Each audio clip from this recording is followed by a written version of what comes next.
Le cercle RH, le débat de Smart Job pour parler alors d'un sujet qui est au cœur de l'actualité. Vous le suivez, cette fameuse loi immigration débattue au Sénat avec le fameux article 3, qui n'est plus l'article 3, mais l'article 4 bis. Je vous le lirai tout à l'heure, cet article 4 bis, avec des restrictions, des volontés de contrôle plus importantes de ces personnes sans papier, de manière à vérifier bien qu'elles sont parfaitement en règle avec les valeurs de la République, avec la langue, pour leur permettre d'accéder à des secteurs en tension. Puis un débat aussi venu de la gauche qui explique que cette loi va favoriser, je mets des guillemets évidemment, une forme d'esclavage des salariés, d'une population sous-payée qu'on va donc exploiter, puisque c'est l'argument porté aujourd'hui par les élus de gauche. On a des acteurs de terrain, représentants de fédérations de deux secteurs sous tension, parce qu'il y a les JO qui vont approcher et des secteurs de l'aide à la personne. Brice Alzon, merci d'avoir répondu à notre invitation. Bonjour. Président de la FESP, la Fédération des entreprises de services à la personne, qui est la fédération leader. 3600 membres sont membres de votre fédération, c'est pas rien, et c'est 1,5 million de salariés dans ce secteur, qui va quoi de l'aide à domicile, des nounous, des crèches, c'est tout ce secteur. C'est un secteur extrêmement large, ça représente 26 métiers, tous les métiers de la vie quotidienne, le ménage, le jardinage, etc. Les métiers de la petite enfance, les crèches, micro-crèches, jusqu'aux seniors, aux résidences seniors et toute la partie maintien à domicile et l'aide aux personnes âgées. C'est un très gros secteur. Je précise que vous avez un parcours de vie assez incroyable, on n'aura pas le temps d'en parler, mais vous êtes aussi entrepreneur et vous avez, parce que vous êtes membre de cette fédération, aussi une entreprise autour de l'aide à la personne dans un parcours assez incroyable. Avec nous, Pierre Brageux. Bonjour Pierre. Bonjour. Vous êtes le PDG de Toran France et président délégué de la Fédération française de la sécurité privée. On vous invite aussi parce qu'on se dit qu'après tout, cet article 4 bis, article 3, dans un contexte de tension de recrutement des personnes, du personnel de sécurité pour les JO peut-être, et vous nous répondrez, vous aider. Tous les deux, en tant que professionnels, acteurs du métier, vous l'attendez, cette loi immigration, vous l'attendez, cette validation de l'article 4 bis ou pas ? Alors effectivement, mais l'article 3 est mort, vive l'article 4 bis. C'est une loi que l'on attend fortement dans les services à la personne. Les services à la personne aujourd'hui, 5e secteur marchand en France, 1 500 000 emplois, comme vous l'avez dit tout à l'heure. On va arriver sur le choc démographique très rapidement dès 2028 et on va avoir besoin d'1 million de personnes supplémentaires. Et vous avez déjà besoin aujourd'hui, il y a des crèches qui ferment faute de personnel. Hein. Exactement. Aujourd'hui, à l'heure où je vous parle, on a besoin de 150 000 personnes supplémentaires. En gros, 60 000 personnes en crèche. On a un besoin de 150 000 berceaux non couverts et des familles attendent à la maison faute de crèche. Un mot, et je donne la parole à Pierre Brageux, parce que le débat posé par l'article 3, 4 bis, c'est le fait de régulariser des personnes sans papier, en situation irrégulière, pour leur donner un accès à des secteurs sous tension, et on viendra évidemment sur toutes les restrictions et les contrôles voulus par les sénateurs. Mais c'est ça le sujet, c'est de permettre à des personnes qui, globalement, rêvent ou sont déjà employées, d'avoir un statut. C'est bien ça le sujet. Exactement. C'est l'article 3 initialement, était de dire, voilà, il y a dans des organisations, restauration, donc bâtiments, potentiellement des services à la personne et sécurité, des personnes qui seraient en situation illégale, avec deux types de situations illégales, soit ceux sur des employeurs frauduleux, c'est ça, soit ceux d'employeurs qui n'auraient pas contrôler la reconduction mais du titre de séjour ou ceux qui auraient échangé leur nom et donc il y aurait donc quelqu'un d'autre qui physiquement donc travaillerait à la place. C'est ça, et on le voit aussi d'ailleurs sur les livreurs Uber avec des deals de cartes, des achats de cartes. Pierre Brageux, le domaine de la sécurité, il est sous tension. Alors, votre secteur est sous tension, mais le vôtre, elle est aussi, parce que on voit qu'aujourd'hui, pour les JO, on est encore loin du compte. Hein. Vous êtes en train de recruter pied au plancher.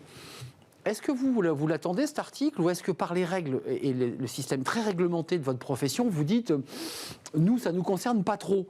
Absolument. Nous, on ne l'attend pas pour une raison simple, c'est qu'on est non concerné. La sécurité privée étant une activité réglementée, nous, notre ministère de tutelle, c'est le ministère de l'Intérieur.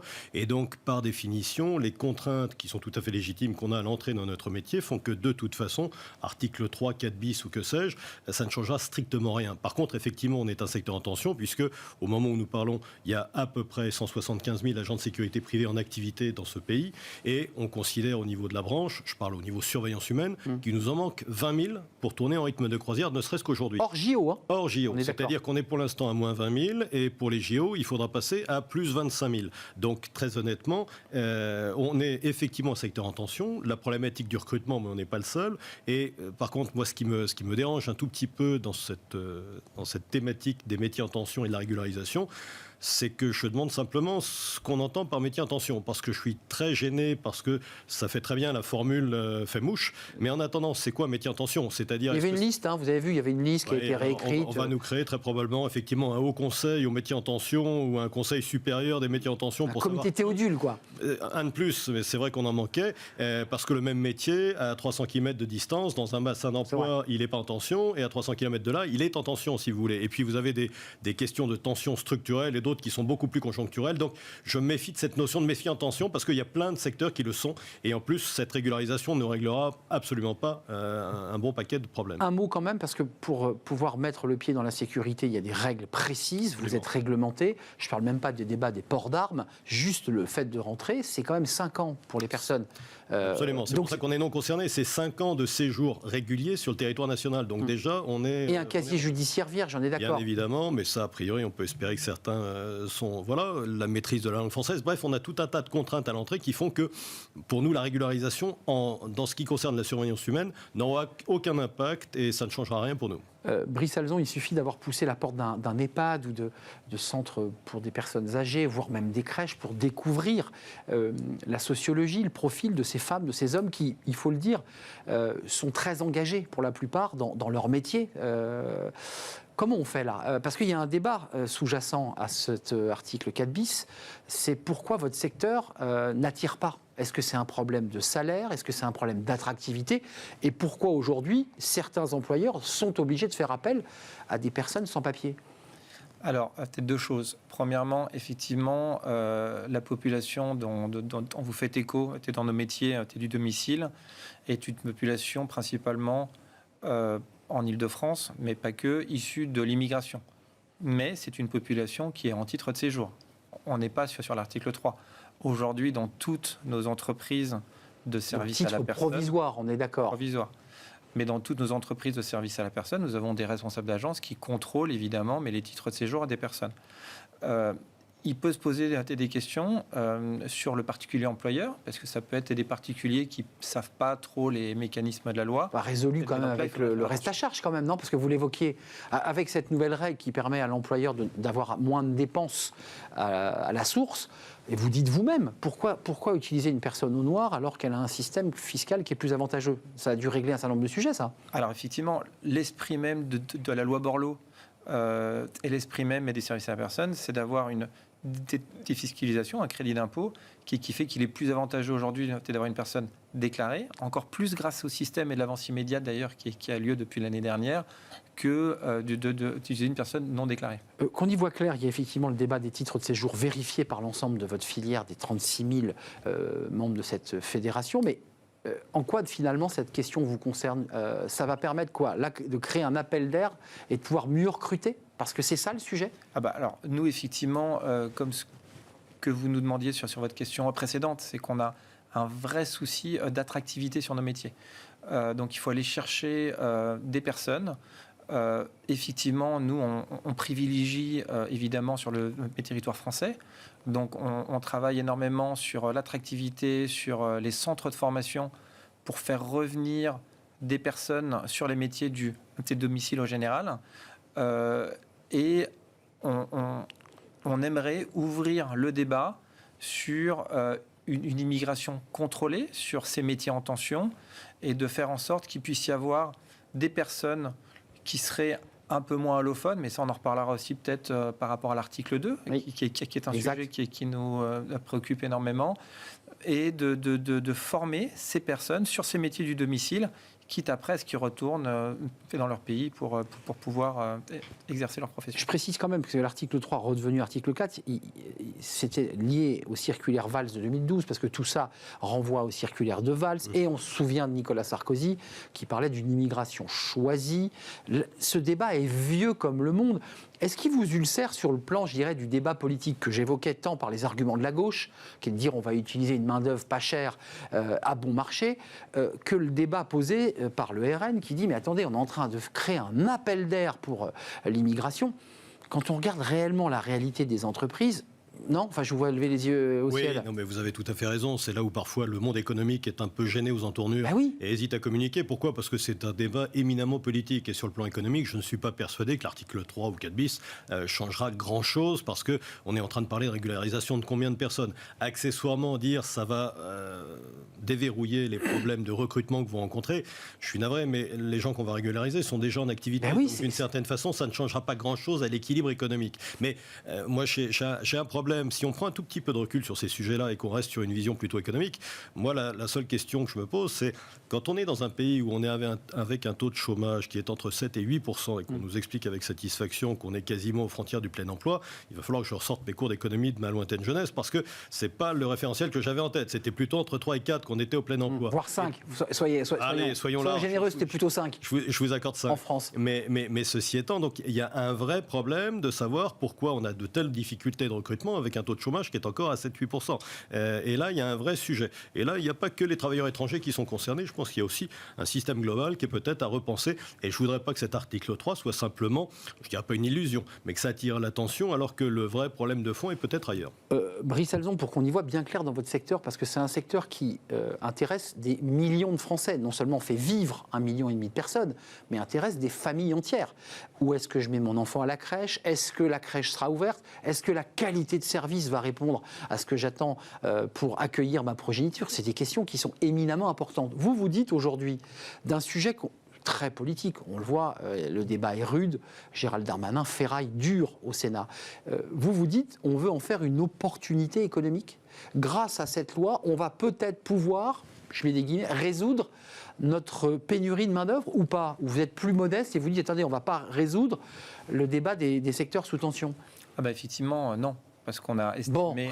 Donc il n'y a pas de sujet en fait. Oui, effectivement, il n'y a pas de sujet parce qu'on a estimé, Gérald Darmanin, que cette loi va permettre la régularisation de 7000 personnes.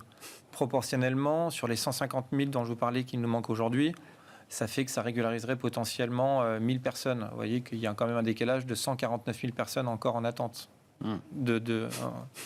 Trouver un salarié. Là, le texte dit quand même, parce que c'est là la nuance des sénateurs, au début, il y avait une automaticité de la régularisation, et les sénateurs disent, attention, il faut vérifier auprès du préfet, c'est le contrôle du préfet, il devra vérifier l'insertion sociale du demandeur, son intégration à la société française, à ses modes de vie, à ses valeurs, son respect de l'ordre public, son adhésion aux principes de la République, et un manquement à ces critères ou une menace grave pour l'ordre public. Juste qu'on y voit clair, vous êtes à la tête de fédération.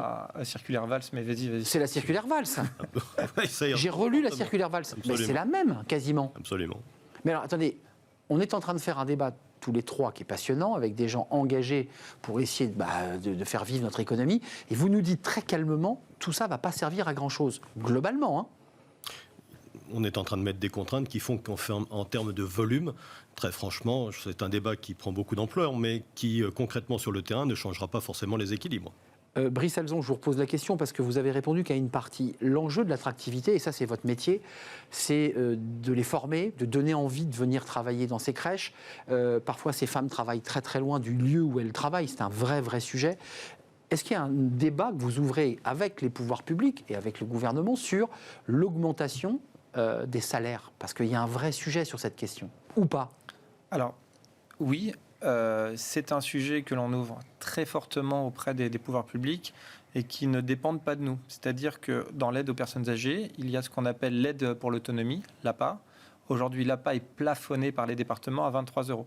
Nous, fédération, nous demandons que l'APA soit revalorisée au 1er janvier donc 2024, demain, à 26 €.